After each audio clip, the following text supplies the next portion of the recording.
Doctor G Shankar ಸರ್ಕಾರಿ ಮಹಿಳಾ ಪ್ರಥಮ ದರ್ಜೆ ಕಾಲೇಜು ಮತ್ತು ಸ್ನಾತಕೋತ್ತರ ಅಧ್ಯಯನ ಕೇಂದ್ರ ಹಾಗೂ ಕಾರ್ಯನಿರತ ಪತ್ರಕರ್ತರ ಸಂಘ ಉಡುಪಿ ಮತ್ತು ಜಿಲ್ಲಾಡಳಿತ ವಾರ್ತಾ ಮತ್ತು ಸಾರ್ವಜನಿಕ ಸಂಪರ್ಕ ಇಲಾಖೆ ಇವರ ಸಂಯುಕ್ತ ಆಶ್ರಯದಲ್ಲಿ ಪತ್ರಿಕಾ ದಿನಾಚರಣೆಯನ್ನು ಹಮ್ಮಿಕೊಳ್ಳಲಾಗಿತ್ತು. ಕಾರ್ಯಕ್ರಮವನ್ನು ಉಡುಪಿ ಜಿಲ್ಲಾಧಿಕಾರಿ ಡಾಕ್ಟರ್ ಕೆ ವಿದ್ಯಾಕುಮಾರಿ ಉದ್ಘಾಟಿಸಿದರು.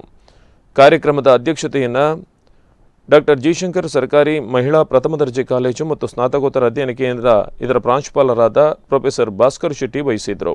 ಮುಖ್ಯ ಅತಿಥಿಗಳಾಗಿ ರಾಜೇಶ್ ಶೆಟ್ಟಿ ಅಲೆವರು ಅಧ್ಯಕ್ಷರು, ಉಡುಪಿ ಜಿಲ್ಲಾ ಕಾರ್ಯನಿರತ ಪತ್ರಕರ್ತರ ಸಂಘ, ಕಿರಣ್ ಮಂಜನಮೇಲು ರಾಜ್ಯ ಸಮಿತಿ ಸದಸ್ಯರು, ಕರ್ನಾಟಕ ಕಾರ್ಯನಿರತ ಪತ್ರಕರ್ತರ ಸಂಘ ಬೆಂಗಳೂರು, ಪ್ರೊಫೆಸರ್ ನಿಕೇತನ, ಡೀನ್ ಕಲಾ ನಿಕಾಯ, ಡಾಕ್ಟರ್ ಜಿ ಶಂಕರ್ ಸರ್ಕಾರಿ ಪ್ರಥಮ ದರ್ಜೆ ಮಹಿಳಾ ಕಾಲೇಜು ಮತ್ತು ಸ್ನಾತಕೋತ್ತರ ಅಧ್ಯಯನ ಕೇಂದ್ರ ಉಡುಪಿ ಹಾಗೂ ಭವ್ಯ ನಾಗರಾಜ್ ಉಪಸ್ಥಿತರಿದ್ದರು.